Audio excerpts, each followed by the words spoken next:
What's up, everybody? This is the Pardon My Jerk podcast. I'm coming back to you with Dunk, and we're here at Chateau du Hamlet. Today, we're talking our 3-minute debates. What's up, Dunk? What's going on, man? So, before we kick things off with our idea for today's episode, we put a post out into the community on Facebook after our last podcast. And basically, we want to do another Run It Back podcast, but Roby put it out there to you guys. Hey, what do you want to listen to? So we put it out there on Facebook, and I got to tell you, I'm pleased with the response that we got from the community. So thank you to Roy Gangle, who said, "Fuck of, I care about nerd shit," which we've established is going to be Dunk's new catchphrase when I introduce him on the show. Somebody established that. I don't know if it was me. And I want to give a shout out to Jaeger von Sauerkraut. Sauerkraut, bro. Von Sauerkraut. Von Sauerkraut. For giving us the ABCs of salvation. So thank you for that. Already got a poster on my wall. Yeah, and then a couple hurtful gifts followed suit after that. So thanks, everybody. If anybody's interested in giving us a suggestion for our next Run It Back podcast, go ahead and shoot us a DM, comment on the Facebook page. Also, gifts are accepted, I guess. So, any hoozles. How you doing today, Dunk? Did you work out? No, I didn't work out today. Work caught up with me. Oh yeah. So what'd you hit last? I did a heavy thruster workout. I did 2 sets at 15, 12, 9 rep scheme, thrusters at 135, and assault bike calories. Rest 3 minutes in between sets. I dig this workout. So we talked off air about it a little bit. I actually might give this one a shot. I do like heavy thrusters a lot, but if you want to do it, 13:48. That was the time for me. 13:48. That's the time to beat on this week's jerk work. Hashtag it. Yeah, I'm still on the mend. So today was essentially an off day, but yesterday I did like a 45-minute EMOM of 5 different exercises on the minute, just kind of try to keep moving. So it was like handstand walk, heavy double unders, GHD sit-ups, D-ball cleans, and like farmer's carries. You're listening to the Fraser pod too much of these 40-minute EMOMs that he does all the time. Well, this one was like low intensity, long duration. It's kind of what I was going for, you know? And dude, the trick with those workouts is like, don't even think about how many rounds you have left, how many minutes you just like go. I put a podcast on. I'm just like, I'm not done until this podcast is over. You know? Yeah. And that's kind of the approach I feel like you almost have to take it. Otherwise, like I start going like crazy. You sit there and you look at the clock at like 18 minutes and you're like, God, I feel like I've been doing this forever already. Right. Exactly. Yeah. So, but today was essentially a rest day. Tomorrow is going to be a full-on rest day because you and I have a comp coming up this weekend. Oh, yeah. Which I'm excited for, even though I'm probably not going to be performing at my best. But, so apologies in advance to that one. No, we're just doing it to earn our beers. You want to work out tomorrow? Can if you want to. Yeah, let's do it. All right. Take it easy. I got to do an actual CrossFit workout before this competition at some point. Okay. So, all right. So let's jump into it and let's talk a little bit about what we're doing here today. So I wanted to do something novel, something a little bit different, something a little fun. I really enjoy our episodes that we have where we can argue with each other. So I figured like, let's just go machine gun style, right? So we're going to take a bunch of different topics. Each topic, we're going to give 3 minutes, 3-minute time cap to. Each of us is going to get about 90 seconds to argue our point, bang, bang. And we're going to move on to the next topic. Okay. We're going to try not to linger too much. All right. We'll try not to. We'll try not to linger too much, but this probably would have been a good one for us to have Roby in here to be like, hey, shut up, move on. I've got things to do. So we're going to alternate. I read a question, you read a question, and then we'll kind of go from there. Sound good? Sounds good. All right, dude. So question number 1. All right. He returns back to individual competition this year. Okay. Are you going to take Froning or the field when it comes to winning the 2021 individual men's CrossFit Games? And go. The field. Froning was good when he was winning his 4 straight, but he was like, he never won, like he didn't win very many like convincingly, you know? And I feel like athletes have just gotten better over the last however many years it's been. He's consistently top in the open, but I don't see him going to the games as an individual, being able to handle all that for the entire weekend and coming out on top at all. I don't think he'd finish in the top. I don't think he'd podium. You don't think he'd podium? Mm-mm. Dude. No. Come on, keep going. You got to back this shit up. No, man, I don't. Why don't you Homeboy's think got bad knees now. He's got bad knees. I still don't think he's the greatest endurance athlete. I don't think his strengths are as much of strengths anymore, like as they were back in like 2012. And I think his weaknesses are still probably close to where he was back then. Okay. Yeah. So you're fucking wrong. Well, we know you've got a crush on Froning. So. Dude, I'm taking, honestly, before this year, I would have said 100% the field, no questions asked. Okay. However, from like what we've observed from him in the open this year, from him just kind of farting his way through the quarterfinals, I'm taking Froning. He would be the favorite.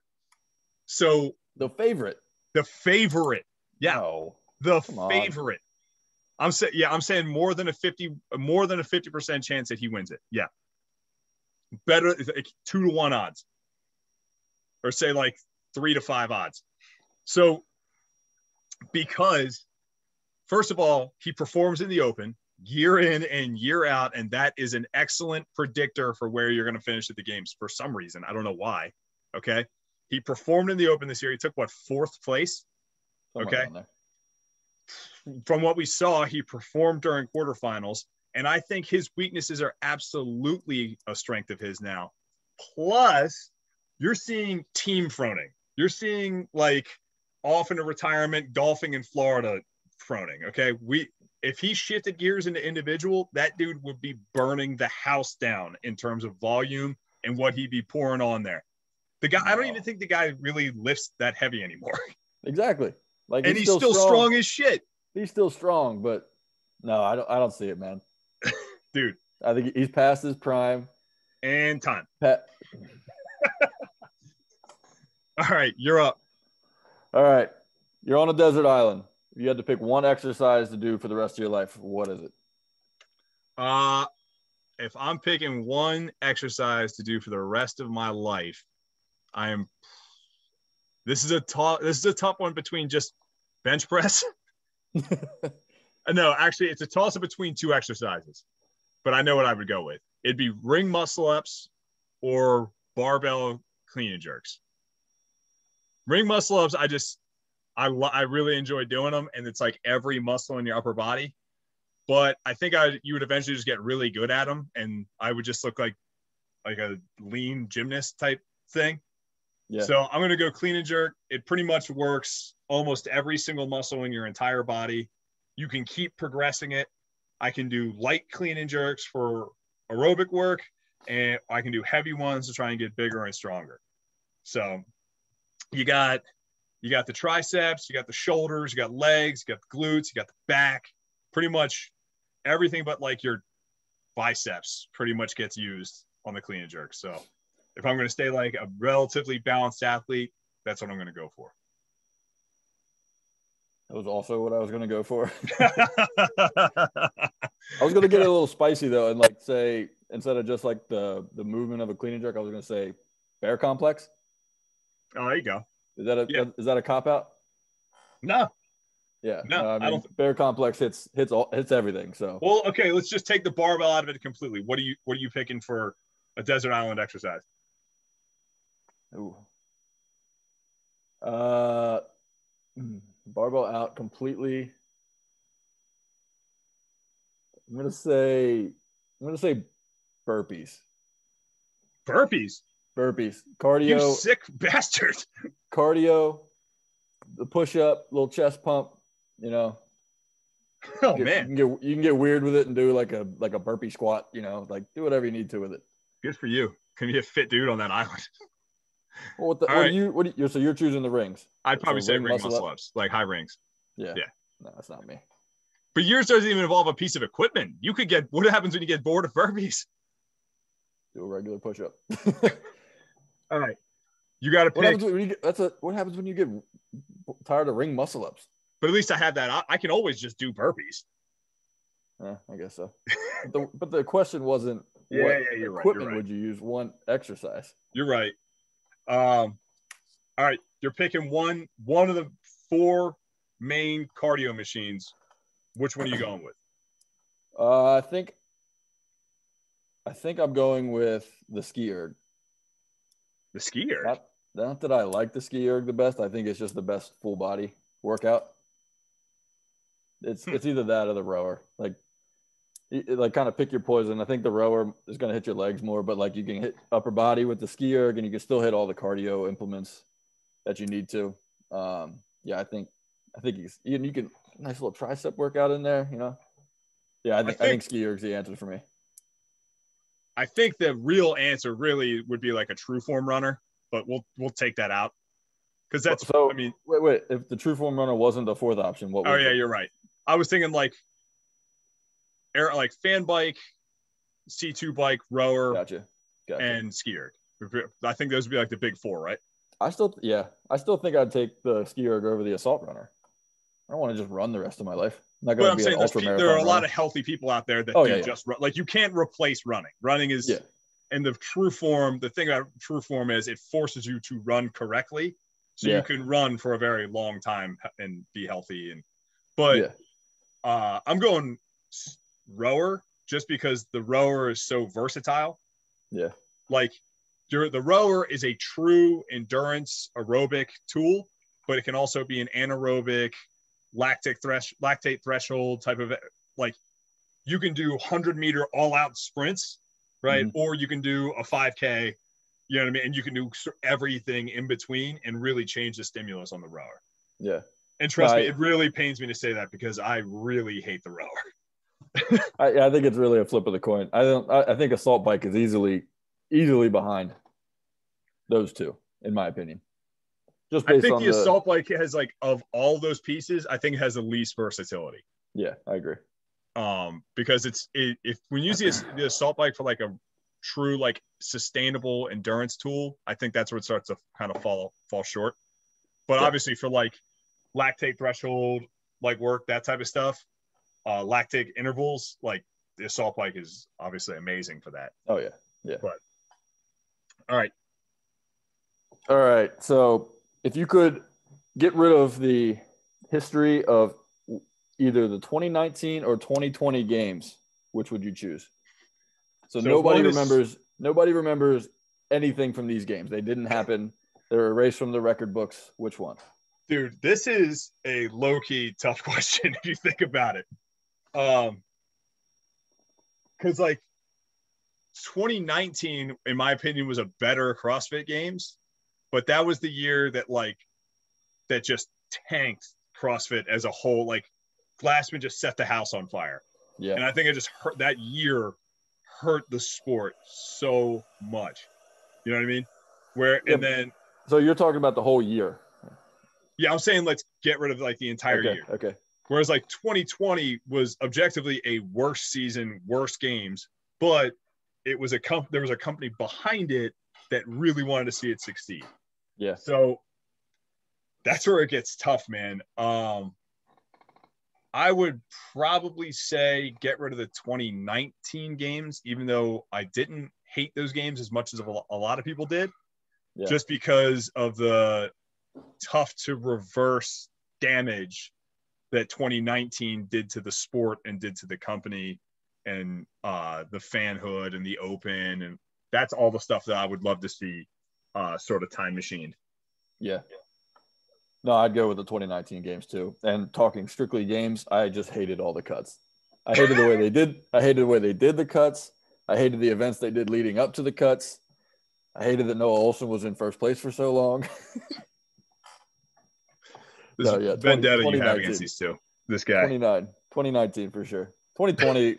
I mean, I liked some of the things they did in 2020. I thought it was something that was like a cool one-off. You know, like they went back to Aromas. Like the 10 competitors was cool just for 1 year. I don't know. See, I have my answer. I said my answer, but I really hated the 2020 CrossFit Games. Just as far as the events went, like the field was not diverse enough. Like I just, they did the best with what they could, and God bless them. They said we're going to establish the fittest man and woman on earth, which is great. I think if they could have managed to get like 10 people, the games would have been awesome. But like 19's events were awesome. They were. No, I agree. No, they were good events in 19. 19's events were good, and then the last 2 days were really cool. Yeah. But the events leading up to the last 2 days. Here we go. More overrated athlete in the cultural sort of memory of these two athletes. All right. Josh Bridges or Dan Bailey? Dan Bailey. I knew you were going to say Dan Bailey. Back it up. Let's go. Dan Bailey's done nothing. Like, he finished like in the top 10. How many times? At least once or twice. At least once or twice. I don't think he was ever in the top 5. I could be wrong. I'm pretty sure he's in the top 5. I know he finished 6th 1 year. Yeah, I remember 6th. But yeah, I mean, like he was good at like the running stuff. He was pretty good like with some of the barbell stuff, but like from when I started CrossFit, he was like, it felt like one of the faces of CrossFit, and he never did anything to deserve it. It's like he like was friends with Rich Froning, and it just kind of like, oh, Rich is the face of CrossFit, and I'm the guy that's right behind him. So I have no stats to back that up. I just know he never won. he never did anything to deserve to be like one of like the faces of CrossFit back in the early 2010s. So, dude, this is a tougher question than I thought it was. No, it's not, man. No, listen. So, Dan Bailey's only been to the games 4 times as an individual. Okay. His finishes are 6th, 8th, 10th, and 4th. So he's never finished outside the top 10. I didn't know that. Versus Bridges, who has finished 2nd, but that dude can eat a 38th place. You know what I'm saying? Like, yeah, that's like the tough thing with that. I think I agree with you. I do think it's Dan Bailey, but it's Dan Bailey. It's like, it's almost like a, you know what you're going to get kind of guy, especially when you look at his finishes, right? Yeah. And he's not really going to win anything unless it's a sprint, like a literal like track sprint. Yeah. Where Josh Bridges, he's liable to win an event or 2 or 3, but then he can also eat a last place on an event too. Yeah. You know, so I do think it's probably Dan Bailey, just in terms of his like sort of legacy. But you got to include, like, Josh Bridges has like 4 or 5 of some of the most like iconic moments in CrossFit history. I don't know. I kind of want to backpedal this now, because honestly, if we're talking overrated, Josh Bridges he's like a folk hero to people, where he's had some pretty bad finishes too. You know what I mean? Yeah, but like, so the 2017 year was his worst finish, correct? When he swallowed the lake water. I don't know. I'm bringing him up on my phone right now. I think that was his worst finish, and that was the year that he decided to drink lake water that almost killed people. So, no, I just like, you think of some of the games, and especially like the Fittest on Earth documentaries, which a lot of us like got into CrossFit through. Like, he is one of the faces of that. Even though I don't really feel like he's like an interview or a person that talks on it, but like, you see his events and like you get psyched up for him. The ones that he wins. Yeah, but that's what I'm saying. Like, I think that sort of contributes somewhat to his folk hero status. Yeah.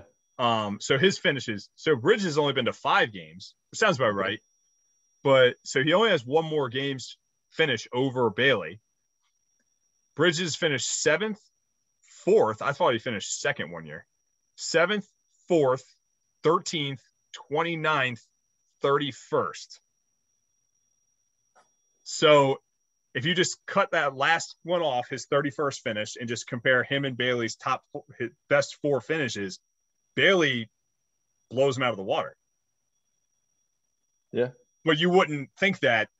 You know what I'm saying? That's why I almost think like Bridges almost is more overrated. You can make an argument Bridges might have been a better athlete, but I think he's almost more overrated because he's like a folk hero that has like all these sponsorship deals, and you know what I mean? Yeah. I get what you're saying. I'm not backpedaling on it. I still think the answer is Dan Bailey, but you make a compelling argument. I don't know. I honestly don't know what my answer is now. I don't have an argument either way. I think that's a good question. Yeah. All right. Well, we'll move on. Yeah, that one took a little long. All right. So if you had to, which documentary are you watching? Fittest on Earth or Every Second Counts? And Every Second Counts was the 2008 games? Yes. Okay. Yes. I'm going, I mean, you already know what I'm going to pick. I'm going Every Second Counts. Yeah. I love the old school shit. I wasn't even involved in CrossFit at that point in time in 2008. So I love just like looking back on like how far things have come, how much things have changed. I love seeing the old heads, people that were even, like I said before, they weren't even the people that were like, besides Khalipa, the people that I was like really into when I got into CrossFit so much, at least not in that documentary. So it's kind of cool just seeing like that generation that came before me, how they interact with one another, how they saw CrossFit, and how they like built the sport from like, they're like, that's like the Honus Wagner of CrossFit there when you watch like Josh Everett, you know what I mean? So I think that stuff's cool, like watching their training and how these guys were talking about the CrossFit Games in 2008, like gladiators going in the Coliseum. And it's like, dude, you're working out on a farm in front of 150 people, like compared to like what goes on now, you know what I mean? With, you know, millions of people worldwide at this point that do CrossFit. So yeah, that's to me a much more compelling documentary. But tell me why I'm wrong.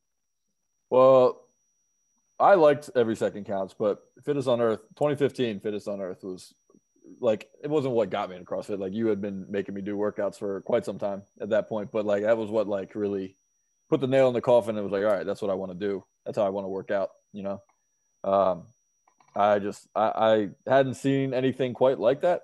Like, I knew what CrossFit was, but the way that they filmed it, the way that they showed it, it really made it feel like a sport, and made me just want to start doing it every day. So I liked Every Second Counts, but like, I don't know. It was a lot like rewatching the 2010 games, you know? So I don't know. Watching Every Second Counts though isn't as like rough to me as the 2010 games because it was still on the ranch. Like, that's true. It was kind of still back in this like primordial thing where it wasn't like a pro sport yet. Yeah. Whereas like when you watch the 2010 games, you're like, this was like maybe a like 1 year too early. Like, yeah, you know what I mean? Like I remember watching that documentary and seeing how many, like, and I know this still goes on, but like seeing how many people were just like crying and like whining to their like judges and doing just the worst sports. Oh yeah. I was like, I know this still goes on, but it's definitely not as noticeable. And that's nothing against the movie or the documentary. It's just something that I remember from it. But of that sort of family of documentaries, like 15, 16, 17, 18, 19, like that documentary period. Yeah. I do think 15 is probably the best. It's either 15 or 16 to me. I don't remember the 16 one super well. I think that was like a one and done watch for me. I really liked that one. I just really hated, because that was the one that like Tia just had no confidence in whatsoever. Yeah. Right. Yeah. So I really liked that one except for those moments, but I think the 15 one, it was definitely the most compelling. That was like came down to the wire on both sides, like, and that was one that I didn't know like who won already, because like I wasn't into it as much. So like I was like on the edge of my seat, like who wins this, you know? Mm-hmm. So who's I'm asking you now, right? Yep. Greatest American female athlete ever. Carrie Pierce or Chris Clever? So we talked like this is a loaded question because if we're just talking like athlete, it's Carrie Pierce. Are we talking like career, like CrossFit Games career to this point? Because like if it's career, it's Kristen Clever. If it's an athlete in general, it's Carrie Pierce. You can pick hundreds of people and they'd be a better CrossFit athlete than Kristen Clever at this point. No, career. Even when okay. Yeah, you can't do the thing like we can't do the crossover era thing because then it's Then I'm going Kristen Clever because she finished first and second place. Did she win twice? I know she won 2010. She won 2010, 2011, second place. Yeah, so either way, she took a first and a second. Carrie Pierce hasn't hit first or second place yet. So I think the answer is Kristen Clever. You're an Edelman Hall of Fame guy, aren't you? Good God, no. Dude, that poor guy. All right, let's take like 2 minutes and just get through this. That poor guy. All he said is like, I'm retiring. I love you, New England. Thank you for everything. And everyone's like, fuck that guy. He doesn't belong in the Hall of Fame. And he's like who? And he never said he did. He just wanted to retire. Like, who was the guy they give out? Be like, hey, is Julian Edelman a Hall of Famer? I'm like, it's impossible for wide receivers to get into the Hall of Fame now. T.O.'s not in the Hall of Fame. Like, no, Julian Edelman is not a Hall of Famer. Yeah, and like this is the same thing. It's not quite to the same degree, but I feel the same way about Edelman as I do about Eli Manning. Whoa, that's a hot take. Save that one for another time. Yeah, we'll save that one for another podcast. So for some reason the games don't track back that far on the site. So I'm looking at Chris Clever's profile, and I hope I didn't mess this up with Bridges or Daly either. They only track back to 2012, so I'll have to dig a little deeper for her finishes. But 2012 she finished 4th. 2013 she finished 32nd. So we know that she won in 2010. And we know that she won. She won in 2010, and I know that she finished second at least once. That's probably then she probably went first, second, fourth then. Yeah. So I mean, if that's the case, I have to go Clever, just in terms of she just has that incredibly dominant 2010 win that has literally never been topped. So I think that alone almost gives her just the title. And she struggled with so many injuries. I think she probably qualifies. She struggled with so many injuries. She's got that like Terrell Davis sort of thing. Like what could have been if she just could have stayed healthy. Yeah. And if we're not going to compare eras, you have to say her. Like, even though we think that obviously the athletes are better at CrossFit now, if we're not comparing eras, she's got to be the answer. Yeah. Okay. Next question. So you have to erase one person's games title. Are you going with Ben Smith or Sam Briggs? Yeah, I was afraid of this question. I'm glad you get to answer this first.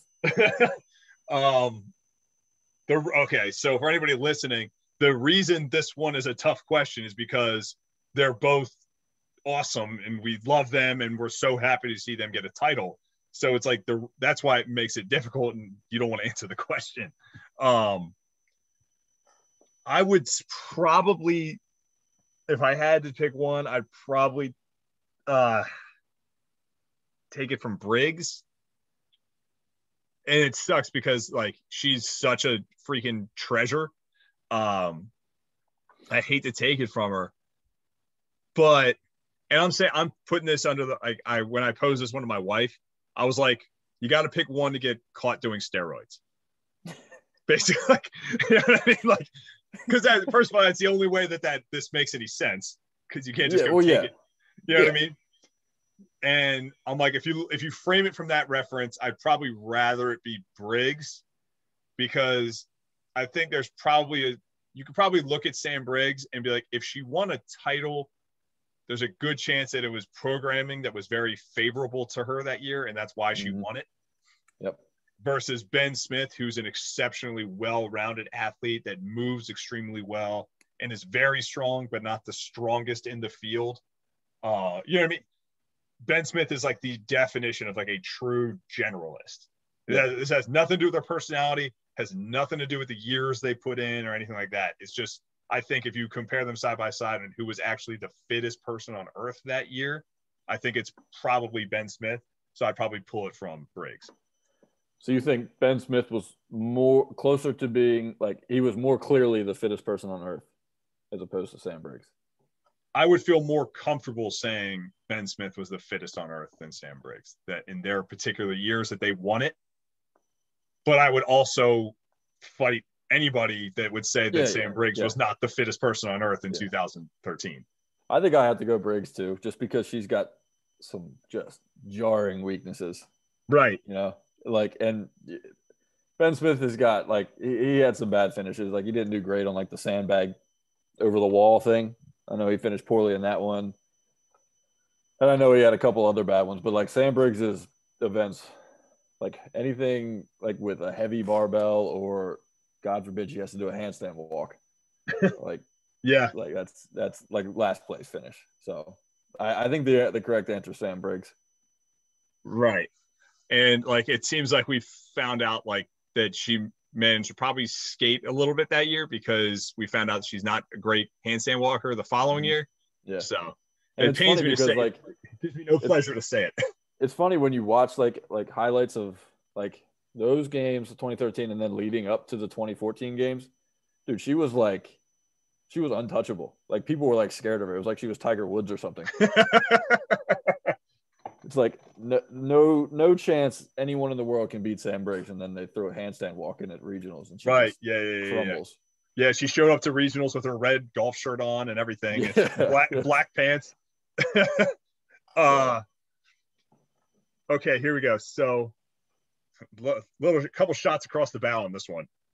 More embarrassing games meltdown.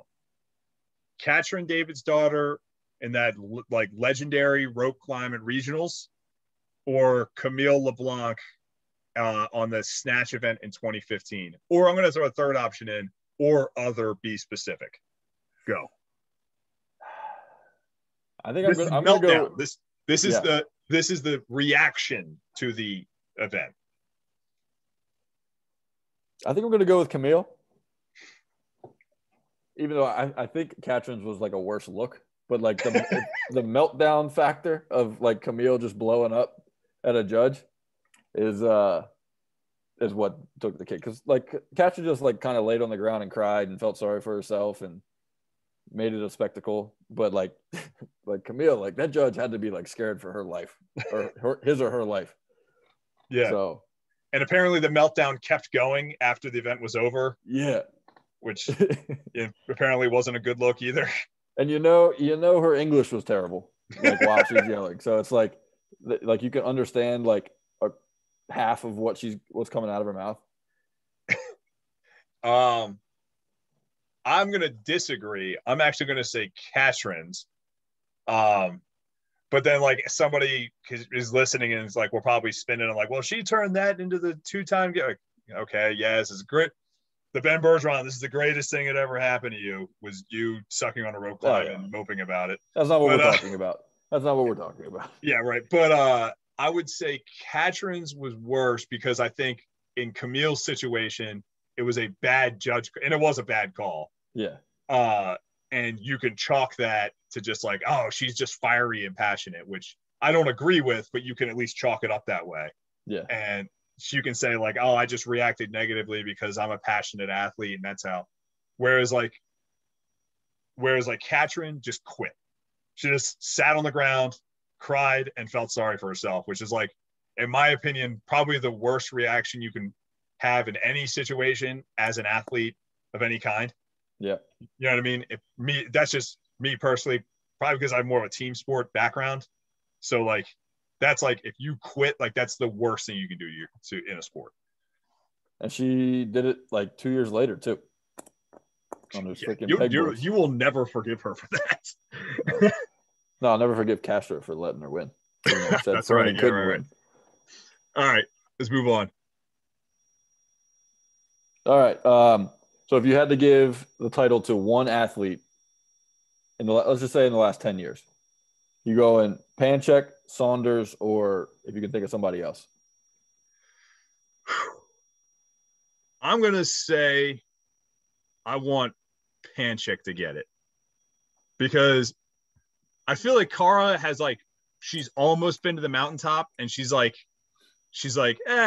not okay. I shouldn't make it sound laissez-faire like that. I think she's been nearly to the mountaintop and she's satisfied with that. Like, it's not going to keep her up at night. Whereas like, I think Panchek has just been like, he's Mr. Consistent, but just hasn't quite gotten there. And he's put in probably about as much time as Kara has. I would want to see him really get there. Like the Ben Smith thing. Like he's been close, but never until 2015, like never actually gotten there. Yeah. So I would love to see him get that. And for him to have, so there could be no argument over who the best Panchek brother is. Yeah, that could be an interesting argument, like in a year. Right. That's the thing. It's like, oh shit, I hope that, I don't want this to turn into a discussion. It should be just Scott, no questions asked. I think I'm going to go with Kara. I'm not Kara's biggest fan. I think I don't know. She's different. But like for like 2 years there, like she was up at the top and then got hurt. Like got pregnant. So I'm talking about even further back. The year before she had the heat stroke, she was like, I think she was in first place, and then she hurt her back in the workout and had to withdraw. She was in first or second place, and then the following year she gets a heat stroke during Murph, still finishes like fifth. So I don't think in that following year, the Murph workout year, 2015, there wasn't an athlete that ran away with it. I think she had a good chance to have it that year. So I think she deserved. I mean, they both deserve it, but I think she deserves it more because she's been closer. And so you're saying the opposite of the Sam Briggs argument we just made. She deserves it because there were years you legitimately could say she was the fittest person on earth. Correct. She earned it. She should already have one. Well, like I said, 2014, she was in first place all the way. She was in first place on Sunday and then got hurt. So up until that moment when she got hurt, she was the fittest person. That's fair. So, would you rather do Atalanta? Would you rather do Atalanta RX with no time cap or get Brooke Entz's coach's pass at a semifinal? And you can't kill yourself. Yeah, I'm going Atalanta, bro. I'm going Atalanta.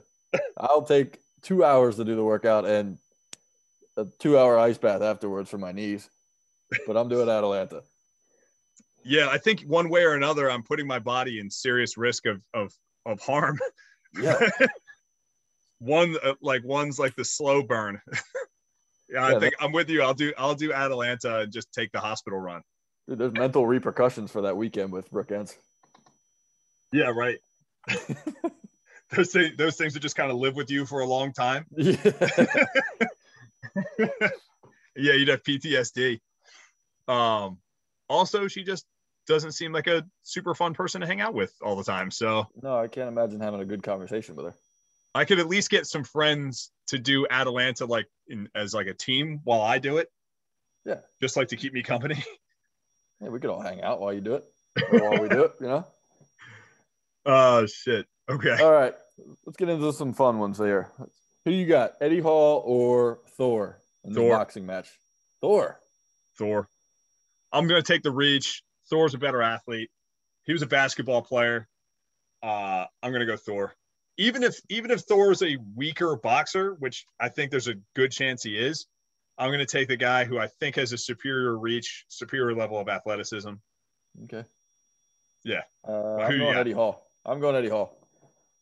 I watched Thor's boxing match that he had to prepare, and it was not pretty. I heard Hall's was pretty rough. I didn't see his boxing match. I didn't know he even had a boxing match. I know he's got a freaking boxing match a boxing ring in his basement. But no, yeah, I heard that his like he like spars in training, and it's just pretty ugly. I mean, I can't imagine it's good for either one of them. Like this is going to be the coolest like 2.5 minutes, and then it's going to be the worst 4 rounds or however long it is of TV. I'm really looking forward to. Did they announce any of the other undercards that are going to be in that fight?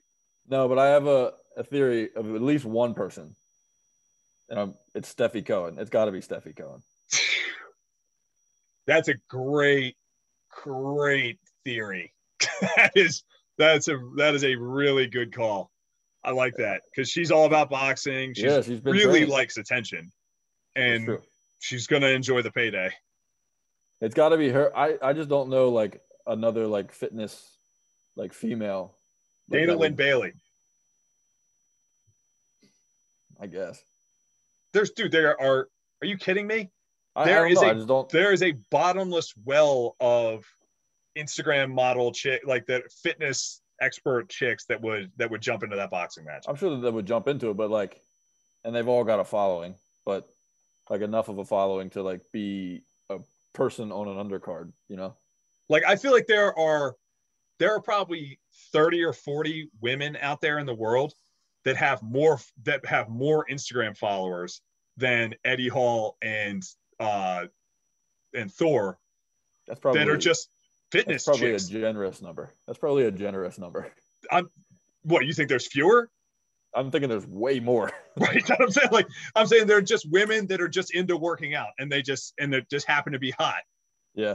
But I want to be very clear. That is not Steffi. Steffi Cohen is a legitimate doctor and like, oh yeah, really, really intelligent. But I'm saying just if you want to just find a fitness, like a chick that's into fitness to box Steffi Cohen, you could find 50 of them out there with more followers than Thor and Eddie Hall. Yeah. Now let me ask you this: do you think they're going to try and get one of these YouTube fighters to get in on this fight? I hope not. I'm so over that. Yeah, but I mean, people watch it. I haven't watched any of them, but people will watch it. Dude, the perfect one for Steffi Cohen would be Brooke Entz. Yeah, that'd be a great one. Brooke Entz is one of the few chicks that I think could actually go pound for pound with her in terms of like actual like strength and muscle. Steffi Cohen's a world record holder powerlifter. Oh yeah. So like whoever you put in the ring with her, like she better be strong or it's going to be ugly. Problem with Steffi Cohen. Steffi Cohen's like 4'10". Right. That's you put. Entz is a little bit weaker, but a little bit taller. Yeah. You know, I don't know. That's an interesting one though. I bet you that is in the works as we speak. I think so. Well, because Fraser was talking about it, he knows some people that like possibly could be getting a contract offer, and he knows them well because he works with them. There's like probably 10, 15 different powerlifter females that we don't even know of that would jump in too. Yeah. You know, all right, we spent too much time on this topic. Yeah. The one we spent the most time on is Eddie Hall. Yeah, right. And it wasn't even because of Eddie Hall and Thor. All right. Dubai or Wadapalooza? Which one are you going to go visit to go watch? You said this is obvious. I don't think this is obvious. I mean, I feel like it's obvious because it's Dubai. Yeah, that's where I'm going. Yeah, Dubai is like the easy answer because like you and I can go to Miami for not much at all. Like that's not like a life-changing trip. Dubai would be life-changing. Right. You know what I mean? Not life-changing. Like that's a life experience. No, I think going to Dubai would be a life-altering experience. It's a completely different part of the world, and it's an oasis in a completely different part of the world. And it's a city, what seems like unlike almost any other city on earth. Yeah. You know, like that's like you can't get that experience anywhere else. Right. So that's why I'd go Dubai. Yeah. All right. Next. All right. YouTube channel. You watching Craig Ritchie or the Buttery Bros? Craig Ritchie. Next question. Glad we agree. All right. Comp day. Are you a bring a sandwich kind of guy, or are you doing the chicken and rice, or you bringing a Snickers bar because we've already established that's what everyone's doing now. Yeah. That's the answer. No, I'm a sandwich guy. I'm not a fan of doing all the meal prep for the comp. I'm like, pack me a sandwich, give me a little baggie, and just let it go. Yeah, I'm pretty much in the same boat. I'm actually not even a sandwich guy. I'm more like a bring nothing and then see what I can scratch together. You're a guy. What are the free giveaways at the comp? Doesn't bring anything and has to hope that like your wife decided to bring it for you. Yeah, like I'm like, what was in the swag bag we got at sign up? I'll eat that. Yeah. But I don't get hungry at competitions, so do athletes get free meals here? Yeah, I've been to a few where like the pre-packaged meal companies were there, and I'm like, so like those are free, right? It's like, oh man, all right, you got any more? No, man. I think all right, yeah, I got one more. Sticking on the YouTube channel. You watching Jacob Hepner or are you watching Josh Bridges? Josh Bridges, his YouTube channel, from what I haven't seen much of either of theirs, but I've watched a few of Bridges videos, and I'm going Bridges just because Hepner I don't find the most amusing person.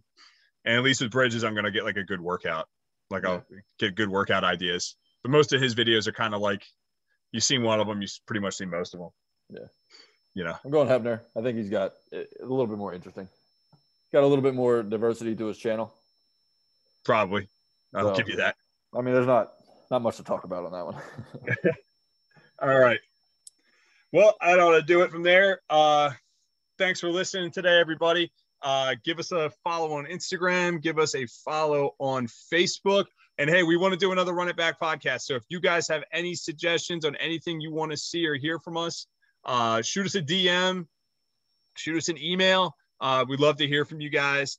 Thanks for tuning in.